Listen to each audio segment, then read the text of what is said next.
जय महाकाल। आदेश आदेश। आज काफ़ी दिन के बाद हम वीडियो डाल रहे हैं। कोई अच्छी सी वीडियो नहीं पढ़ पा रही थी, इसलिए मैं अभी पूजा पाठ में व्यस्त था और बाहर था। अब आ गया हूँ लखनऊ। अब सभी लोग के सारे कार्य होंगे, जो कार्य बाकी थे अब सारे कार्य पूर्ण किए जाएंगे। आज हम बात करने वाले हैं अष्टतीर्थ के बारे में। अष्टतीर्थ होता क्या है और ये बनता कैसे है और इसमें कौन कौन सी सामग्री लगती हैं और ये किस चीज़ में काम आता है। तो सबसे पहले जान लीजिए ये अष्टतीर्थ किस चीज़ के काम में आता है। मारन, मोहन, उच्चाटन, विभीषण, षटकर्म, इस चीज़ में ये काम आता है अष्टतीर्थ। ये अष्टतीर्थ यहाँ के जो लोग हैं यूपी के, ये बहुत कम जानते हैं, क्योंकि अष्टतीर्थ ये एक बंगाली भाषा है। बंगाल में भी सभी लोग इसको नहीं जानते हैं और यूपी में भी सभी लोग इसको नहीं जानते हैं। तांत्रिक, अच्छे अच्छे तांत्रिक भी इसको नहीं जानते हैं। जो बंगाली विद्या सीखे हैं उनको ये मालूम है अष्टतीर्थ होता क्या है। तो अष्टतीर्थ मान लीजिए किस चीज़ में काम आता है। सिंपल के तौर पे मैं बता देता हूँ।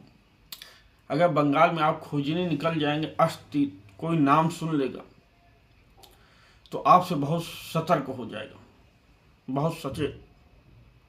इसका नाम सुनते ही लोगों के दिलों में खलबली मच जाती है कि आखिर ये इंसान करने वाला क्या है और क्या करेगा, समझिए। तो ऐसा है, मान लीजिए जैसे आपके घर में तलवार रखी है और इंसान तलवार लेके निकल पड़ा, तो सोच लीजिए तलवार किस काम में आती है। तो इंसान जो होता है डर जाता है, समझिए।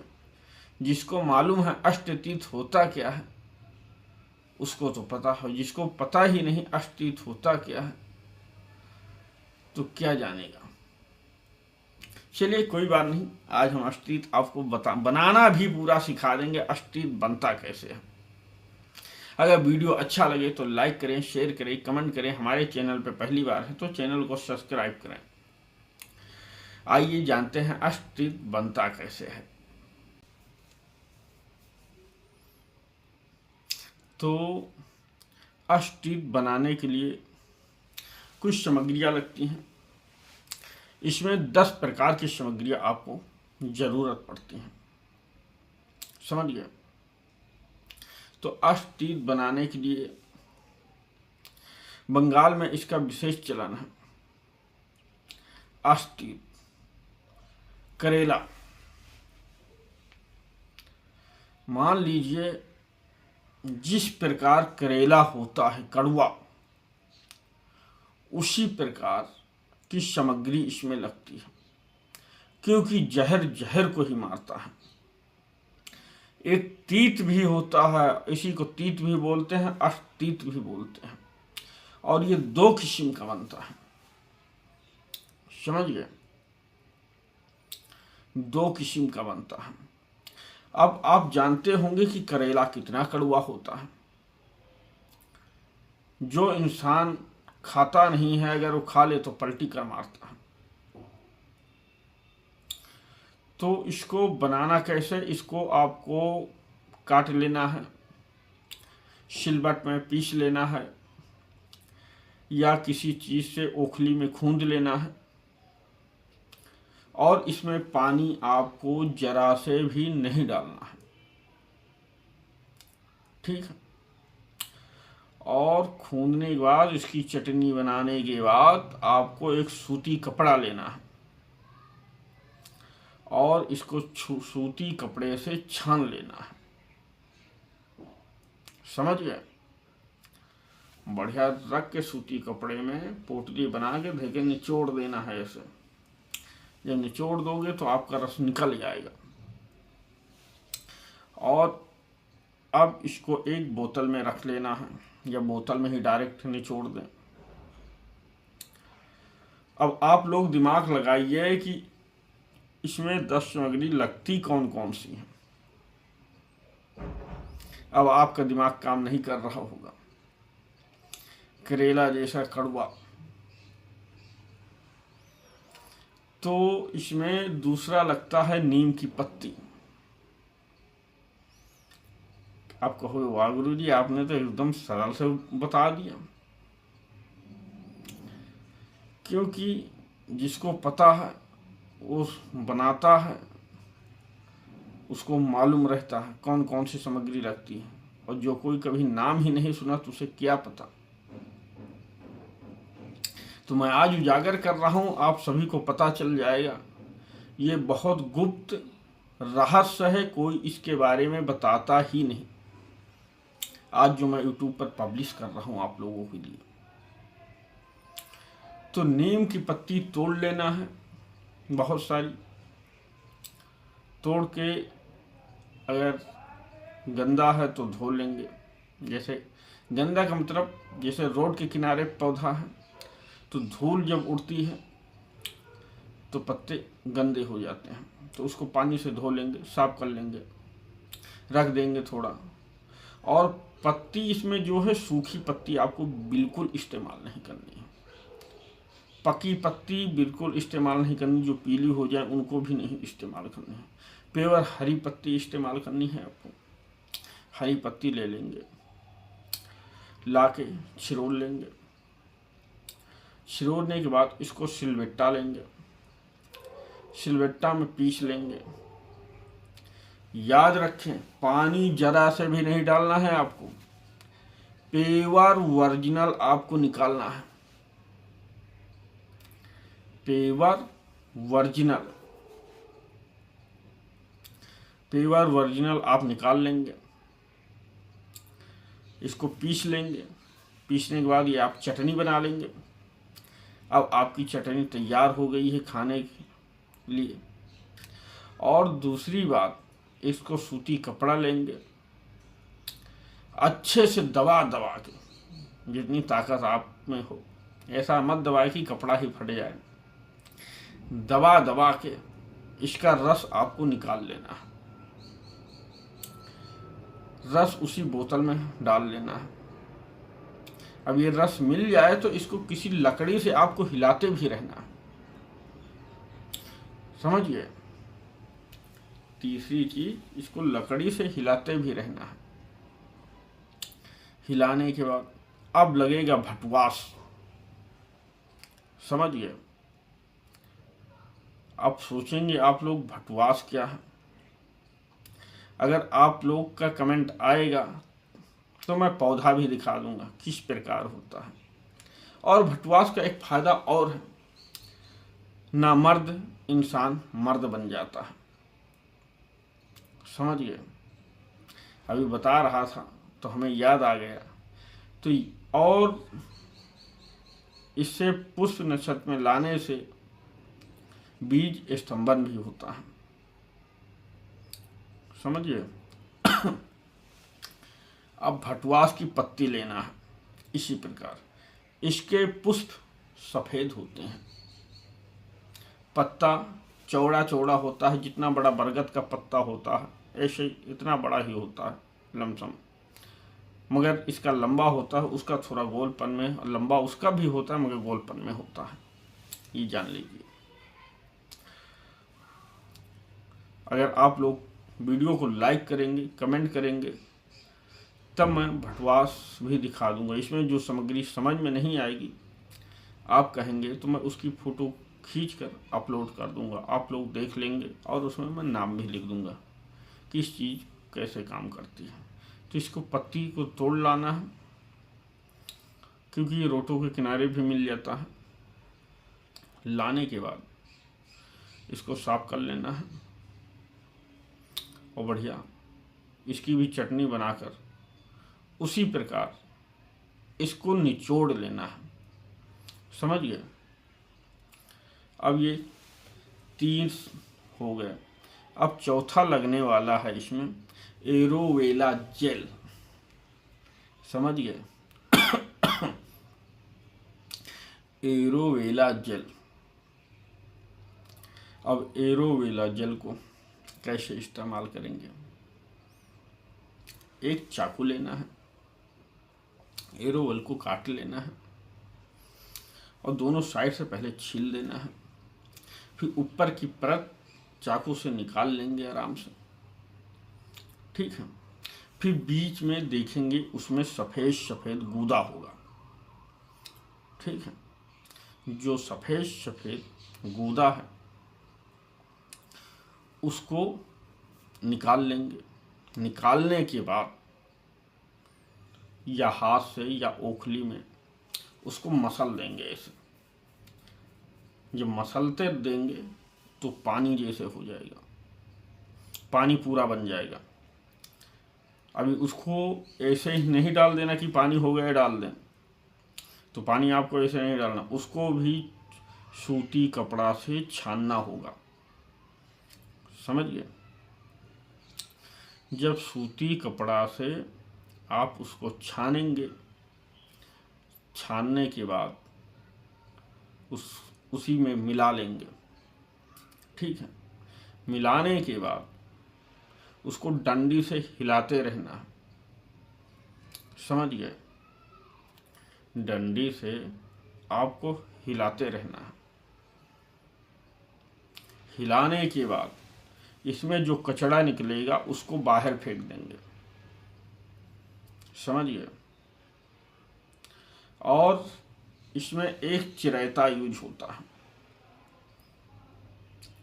चिरैता ये बुखार के काम में आता है। आप लोग जानते होंगे किसी को बुखार आ जाता है तो कहते हैं अगर बुखार नहीं छोड़ रहा है तो चिरैता पिला दो तो हड्डियों तक का बुखार छोड़ देता है, समझ गए। ये भी बड़ा तीखा होता है। जो कोई नहीं पिया है अगर पिला दिया जाए तो उल्टी कर मारेगा। मगर अगर इसकी गोली बना के भी लोग खा लेते हैं।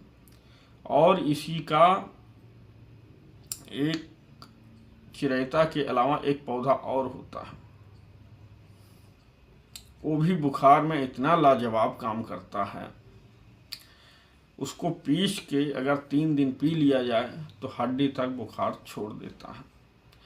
नाम जुबान पे है मगर जुबान से निकल नहीं रहा है।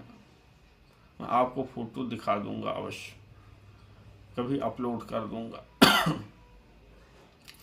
तो उसको भी लेना है, चिरैता को भी लेना है, ठीक है।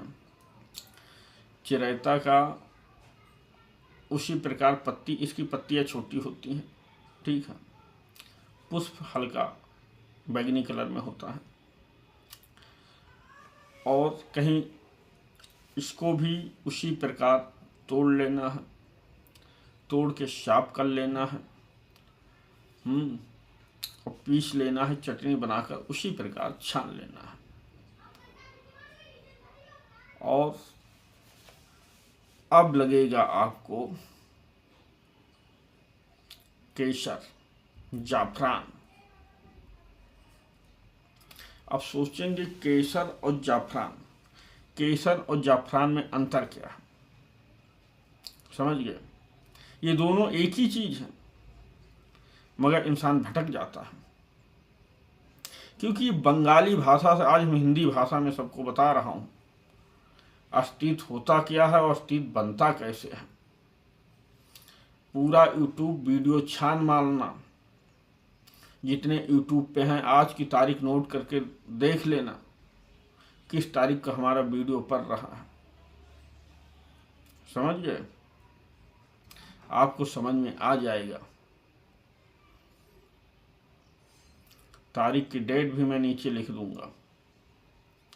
पूरा यूट्यूब आप छान मार लेना, अस्तित्व बताना, कोई बताया हो तो बताना, कोई पब्लिश किया हो यूट्यूब पे तो बताना हमें। क्योंकि अब इस वीडियो पढ़ते ही लोग नकल मारना चालू कर देंगे, समझिए भाई। तो जाफरान और केसर ये दोनों एक ही हैं। हिंदी में बोलते हैं केसर और मुसलमानी पद्धति में बोलते हैं जाफरान। अब इसको मुस्लिम पद्धति जो लोग यूज करते हैं, जैसे हमें मान लीजिए मुसलमानी यंत्र बनाना है, तो उसमें गंगा जल इस्तेमाल नहीं किया जाएगा, उसमें गुलाब जल आपको लेना होगा। गुलाब जल लेंगे, केसर को उसमें छोड़ देंगे और थोड़ी देर में वो अपना रंग कलर बदल देगा, पीला पड़ जाएगा।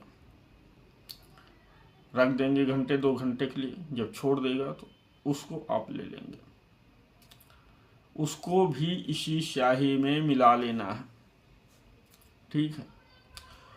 और जो हिंदू यंत्र बनाना होता है उसमें आपको गंगा जल थोड़ा लगेगा, इसको केसर को छोड़ देंगे पानी में, एक कटोरी में लेके थोड़ा सा, फिर ये कलर अपना छोड़ेगा, फिर उसको डाल लेना है। और बाकी चीज़ में पानी इस्तेमाल जरा से भी नहीं करना, इसमें भी पानी नहीं पड़ेगा, गंगा जल थोड़ा ही पड़ेगा, खाली केसर की स्याही निकालने के लिए, उसका रस निकालने के लिए, ठीक है। मैं जानता हूँ वीडियो लंबा हो जाएगा, मगर सही ज्ञान देने पर वीडियो लंबा ही होता है, विस्तार से बताने पर वीडियो लंबा ही होता है। तभी तो मैं बोल रहा हूँ यूट्यूब पर पूरा छान मारना एक तरफ से, अगर कहीं मिल जाए तो हमें बताना। तो ये ऐसा ही है, समझ गए। कोई अभी इसके बारे में वीडियो डाला भी नहीं है, अब हमारा वीडियो पढ़ते ही लोग डालेंगे। और इसमें लगेगा आपको लाल चंदन, ठीक है। आप कहोगे गुरुजी ये कहाँ मिलेगा, बड़ी मुश्किल है।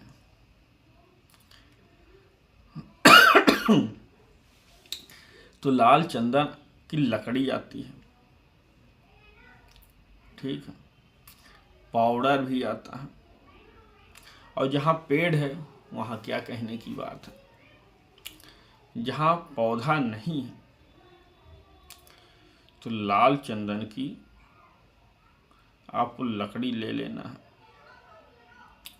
उसको किसी पत्थर पे घिसना है, गंगा जल हल्का ही डालना है और घिसते रहना, ठीक है।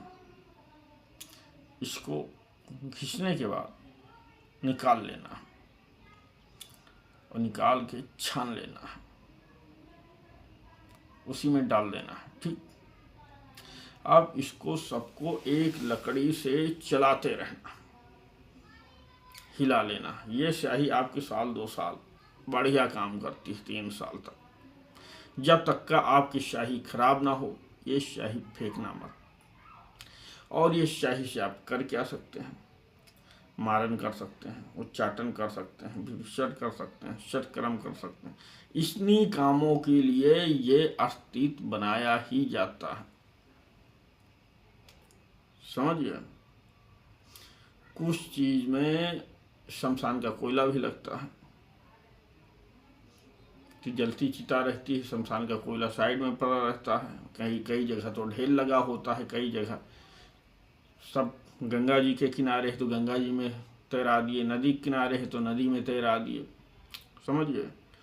तो इसमें से आपको कोयला को पीस लेना होता है, पीस के उसकी स्याही बना ली जाती है, तो उस यंत्र पे लिखा जाता है। जैसे मान लीजिए किसी का उच्चाटन करना है तो ये शमशान के कोयले की राख की जरूरत आपको पड़ेगी फिर। और शमशान की राख से वशीकरण भी होता है, समझिए। मछली का तेल आता है,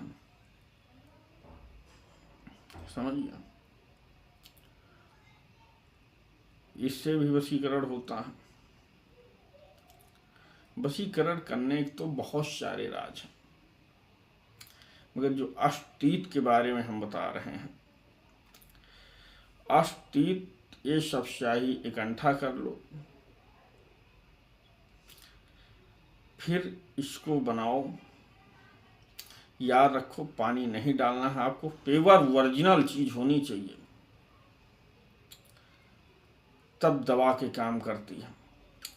फिर आप कागज पे लिखेंगे तो अब ये आपको हो सकता है साफ साफ नजर ना आए, साफ साफ नजर नहीं आए, और जब ये सारी स्याही इकट्ठा हो जाती है तो घोल बनाकर और अनार की कलम से ये बने लिखाई होती है इसकी, ठीक है, अनार की कलम से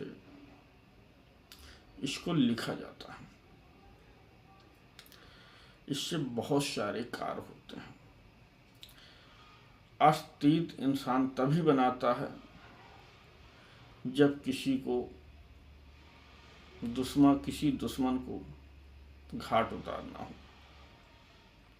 आप लोग समझदार हैं, मैं कुछ शॉर्टकट में बातें बोलता हूँ, आप लोग समझ जाते हैं। तो ये एक प्रकार से और बनता समझ गए, ये एक प्रकार से और बनता है, जैसे सर्प चालान जब किया जाता है तो एक पॉइजन होता है, अंग्रेजी में पॉइजन बोलते हैं, हिंदी में जहर बोलते हैं, ठीक है, उसका भी अष्टतीत बनता है, बहुत खतरनाक। उसमें सुई को तपाया जाता है अग्नि में, फिर उससे निकाला जाता है, फिर उससे बनाया जाता है। कभी समय मिलेगा तो उस पे भी मैं वीडियो बनाऊंगा। अगर आप लोग मेरा साथ देंगे, वीडियो को लाइक करेंगे और चैनल को सब्सक्राइब करेंगे, एक एक आदमी के 2-2 3-3 कमेंट, अच्छे कमेंट आएंगे, तब मैं उस पे भी वीडियो बना दूंगा। क्योंकि ज्ञान बांटने से ही बढ़ता है, रखने से कोई फायदा नहीं, मर के चले जाएंगे, सब यहीं रखा रह जाएगा। जो आज मैं उजागर किया हूँ, हो सकता है कई चैनलों से फोन भी आए जो जानते हो कि तुमने उजागर क्यों कर दिया, क्योंकि बहुत लोगों को जवाब भी हमें देना पड़ता है, क्योंकि ये रहस्यमयी है, अभी यूट्यूब पर कहीं नहीं है। जो हमारे गुरुवर थे उन्होंने ये चीज हमको बताया था, ये चीज सिखाया था, बड़े प्यार से बैठा के। मुझे 5-6 दिन लग गए थे इसको सीखने में ही, खाली बोल के बताते थे, फिर ले जाते थे, पौधों की पहचान करवाई, तब मैं पौधे पहचाने, फिर बनाया, फिर इसको एक बार प्रयोग भी किया और ये काम भी किया। आज मुझे लगा कि वीडियो ये चीज के बारे में आप लोगों को देना चाहिए, तो मैं वीडियो आप लोगों को दे रहा हूँ। जानकारी कैसी लगी आप लोग कमेंट करके जरूर बताना। इससे पहले क्या अष्टतीत के बारे में आप जानते थे? तो ये इससे अगर वशीकरण करना हो, ये अष्टतीत सबसे ज्यादा मारण कर्म में काम आता है, उच्चाटन में काम आता है, ये इनको षट कर्म में लिया जाता है, समझ गए। इसी के साथ मैं अपनी वाणी को विराम देना चाहता हूँ। अगले वीडियो में फिर मिलूंगा। जय महाकाल। आदेश आदेश। जय मां तारा।